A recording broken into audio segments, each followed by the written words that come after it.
Assalamualaikum warahmatullahi wabarakatuh. Kali ini kita akan belajar tentang gerak makhluk hidup. Nah, pada video sebelumnya kita sudah belajar tentang sistem gerak pada manusia.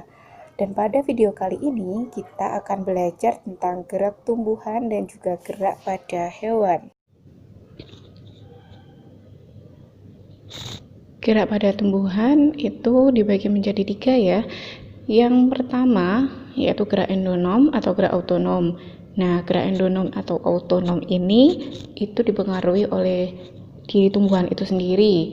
Jadi dari dalam tubuhnya tumbuhan. Yang berikutnya, gerak higroskopis itu karena terjadinya perubahan kadar air dari sel-selnya. Yang berikutnya, gerak esionom. Gerak esionom ini dipengaruhi oleh rangsang dari luar. Nah, gerak esionom sendiri itu dibagi menjadi 3. Yang pertama tropisme, nasti, dan juga taksis. Nah, gerak tropisme itu apa sih? Jadi gerak tropisme ini dia itu menuju ke arah rangsangnya. Jadi entah itu menjauh, entah itu mendekat. Jadi dia dipengaruhi oleh rangsangnya. Nah, yang pertama ini ada fototropisme. Foto itu berarti cahaya. Jadi dipengaruhi oleh cahaya matahari. Nah, seperti kalian lihat di gambarnya, ini ada tumbuhan yang bergerak menuju ke lubang karena dia mencari cahaya matahari. Fototropisme ini menuju ke arah rangsang. Nah, ini yang dinamakan fototropisme, gerak tropisme menuju ke arah rangsangnya. Yang berikutnya geotropisme. Nah, geotropisme, geo itu bumi. Jadi geotropisme itu dia dipengaruhi oleh gravitasi bumi. Ini contohnya akar tumbuhan itu dia arahnya selalu ke bawah. Jadi meskipun kalian menanam tumbuhan, akarnya awalnya kalian arahkan ke atas, dia nanti akan kembali ke bawah juga. Dia akan menuju ke arah pusat gravitasi bumi. Nah, geotropisme ini dibedakan menjadi 2. Yang menuju ke arah gravitasi ini geotropisme positif, sedangkan yang melawan gravitasi bumi ini geotropisme negatif. Yang berikutnya tikmotropisme. Tikmo atau sentuhan. Jadi ini contohnya pada tanaman sulur kayak anggur, markisa. Nah, itu dia di sebelahnya diberi tangkai gitu ya. Kayak kayu. Nah, itu gunanya supaya dia menjalar di situ, menjalar di kayunya itu. Itu karena sentuhan. Jadi ujungnya tumbuhan itu menyentuh kayu dan kemudian dia melilit ke kayunya tersebut. Itu namanya gerak tikmotropisme. Yang berikutnya yaitu kemotropisme. Kemotropisme, kemo itu artinya kimia, berarti pindahnya bagian tumbuhan itu karena adanya rangsang zat kimia. Nah, ini seperti ini contohnya, di sini ada pupuknya, maka akarnya lama-kelamaan juga akan menyebar karena dia mencari pupuknya atau mencari zat kimianya. Nah, hidrotropisme. Hidrotropisme ini mencari air. Hidro itu air. Jadi gerakan sebagian tumbuhan menuju ke sumber air. Contohnya di sini ada akar yang menuju ke sumber airnya di sini. Nah, ini dinamakan hidrotropisme. Jadi diingat-ingat lagi, tropisme itu gerak sebagian tumbuhan entah menuju, entah menjauh ke arah rangsang. Jadi gerakannya itu dipengaruhi oleh letaknya rangsang itu di mana. Kemudian yang berikutnya itu gerak taksis. Gerak taksis ini bukan sebagian tubuhnya, tetapi dia seperti berpindah. Nah, itu bedanya dengan tropisme tadi. Kalau tropisme hanya sebagian, sedangkan taksis ini seluruh tubuhnya, jadi dia berpindah.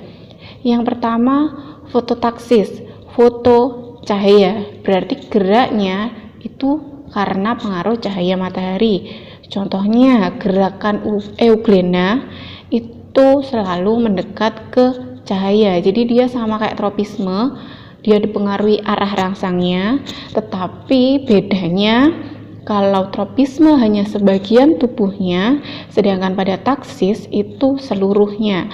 Seperti ini euglena tadi, seluruhnya itu menuju ke cahaya. Yang berikutnya kemotaksis. Ini kemotaksis ini berarti kimia. Jadi karena adanya pengaruh kimia. Contohnya perpindahan dari spermatozoid dan ke arkegonium di bunga. Kemudian kalau hidrotaksis ini berarti dia berpindah karena air. Perpindahannya karena air, dan contohnya spermatozoon bergerak ke arkegonium karena pengaruh air, ini pada lumut.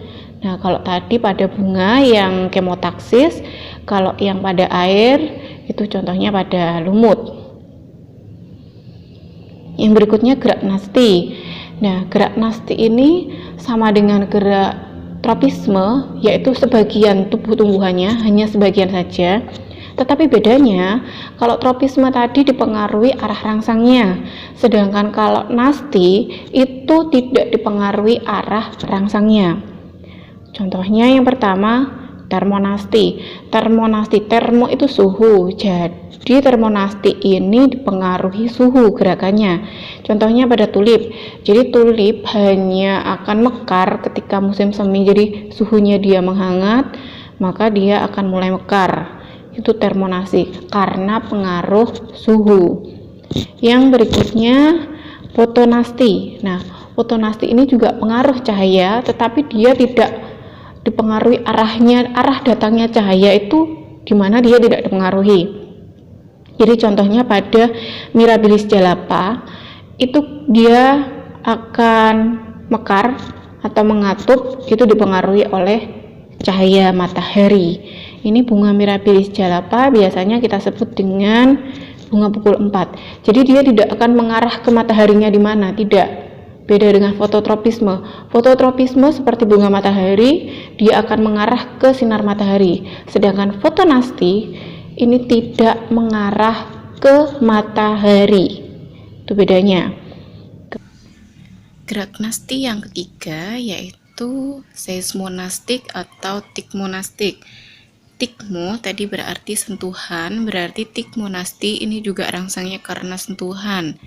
Nah, bedanya dengan tikmotropisme, tikmonasti ini tidak menuju ke arah rangsangnya. Jadi mau disentuh di ujung daunnya, dari atas daun ataupun dari bawah daun, daun putri malu akan tetap mengatup. Nah, di sini contohnya Mimosa pudica, itu bahasa ilmiahnya ya. Jadi kita menyebutnya dalam sehari-hari itu putri malu.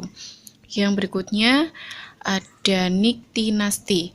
Nah, Nyctinasti ini dialami oleh tumbuhan yang memiliki daun majemuk. Contohnya seperti pada gambar ini pada pohon turi.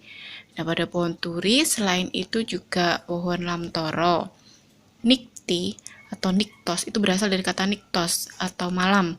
Jadi ini bisa disebut juga dengan gerak tidur. Dia setiap malam itu daunnya mengatup. Jadi otomatis dia langsung mengatup. Itu dia mengalami gerak Nyctinasti. Dan yang terakhir yaitu nasti kompleks. Nasti kompleks ini berarti lebih dari satu penyebab geraknya atau rangsangnya lebih dari satu. Contohnya di sini geraknya dari membuka atau menutupnya stomata. Gerak membuka dan menutupnya stomata itu dipengaruhi oleh matahari, zat kimia, dan juga air. Nah, di sini ada 3 penyebab. Makanya gerak membuka dan menutupnya stomata itu dinamakan nasti kompleks. Nah, itu tadi gerak pada tumbuhan. Sekarang kita menuju ke gerak pada hewan. Nah, gerak pada hewan ini lebih mudah kita amati daripada gerak pada tumbuhan. Jadi gerak pada hewan itu dipengaruhi oleh bentuk tubuhnya, kemudian beratnya, bentuk kaki, dan juga habitatnya. Nah, habitatnya ini di mana? Dia di air atau di darat? Nah, yang pertama ini gerakan hewan di air. Bentuknya itu biasanya torpedo. Torpedo, nah seperti lumba-lumba yang kalian lihat itu bentuknya torpedo seperti itu. Yang berikutnya di udara, jadi menggunakan sayap. Jadi kalau hewan yang hidupnya di udara seperti burung itu dia menggunakan sayapnya. Sedangkan hewan yang ada di darat dia memiliki otot dan tulang yang kuat. Nah, seperti kuda yang kalian lihat di bawah itu, dia memiliki otot dan tulang yang kuat untuk bergerak. Nah, ini untuk hewan dalam air. Jadi bentuknya torpedo. Karena apa? Karena ini mengurangi gaya gesek dengan air. Nah, jadi dia lebih mudah. Dia bisa meliuk-liuk di dalam air. Selain bentuknya torpedo juga, ini karena ini kerapatan air lebih besar daripada kerapatan udara. Nah, akibatnya gaya angkat air itu lebih besar daripada gaya angkat di udara. Sehingga hewan yang hidup di air itu akan memiliki massa jenis lebih kecil dibanding dengan lingkungannya. Nah, ini pengaruhnya massa jenisnya lebih kecil terhadap lingkungannya, yaitu di air. Terus ikan dapat melayang itu dengan mengeluarkan sedikit energi. Karena massa jenisnya tadi kecil, maka dia dapat di air dengan sedikit energi. Jadi gerakannya hanya sedikit energi. Nah, ciri-cirinya hewan di dalam air itu bentuknya aerodinamis. Aerodinamis ini seperti lumba tadi, torpedo tadi ya. Jadi dia mengurangi hambatan saat bergerak di dalam air, mengurangi gaya gesek dengan air. Kemudian ekor dan siripnya lebat. Ini untuk mendorong gerakan di dalam air. Jadi dia bergerak dibantu dengan sirip. Nah, selain itu dia juga mempunyai sirip tambahan. Jadi untuk mencegah gerakan yang tidak diinginkan. Yang berikutnya memiliki gelembung renang, bisa mengeluarkan gas sehingga dia bisa mengatur naik turun. Jadi dia tidak hanya di bawah tapi dia terkadang juga posisi di atas. Nah, yang berikutnya memiliki susunan otot dan tulang belakang yang fleksibel. Jadi dia bisa meliuk-liuk di dalam air. Nah, bagaimana dengan sistem gerak hewan di udara? Itu dengan mengepakkan sayap, sehingga tubuh memiliki gaya angkat ke atas dan mengimbangi gaya gravitasi. Jadi burung atau hewan yang hidup di udara itu harus memiliki gaya angkat yang besar. Kalau gaya angkatnya tidak besar, otomatis dia akan kalah dengan gaya gravitasi dan akibatnya dia tidak bisa terbang. Nah, prinsip kerjanya ini diterapkan dalam pembuatan pesawat terbang yang bersayap bentuk airfoil. Sayapnya memiliki kerangka yang ringan, tulang dada kuat, dan otot yang kuat. Nah, ini sayapnya memiliki kerangka yang ringan. Oke, dia nanti bentuk sayap dan bentuk tubuhnya proporsional ya. Jadi kalau seperti burung unta itu sayapnya dia kecil sedangkan tubuhnya besar sehingga tidak bisa mengimbangi, akhirnya dia tidak bisa terbang. Nah, beda dengan burung merpati, burung nuri kayak gitu, dia tubuh dan sayapnya itu proporsional. Nah, yang berikutnya sistem gerak hewan di darat. Hewan di darat memiliki tulang dan otot yang kuat untuk mengatasi inersia dan menyimpan energi sehingga bisa melakukan berbagai aktivitas. Inersia ini sama dengan kelembaman kemarin, jadi mempertahankan keadaan semula. Nah, kecepatan gerak hewan di darat itu berbeda, jadi tergantung struktur tulang dan otot yang dimiliki. Contoh nih ya, gajah memiliki tubuh lebih besar daripada kijang. Nah, ketika dia tubuhnya besar, maka inersia gajah lebih besar. Nah, akhirnya gajah jalannya lebih lambat ya. Jadi kalau inersia besar, maka gerakannya lambat.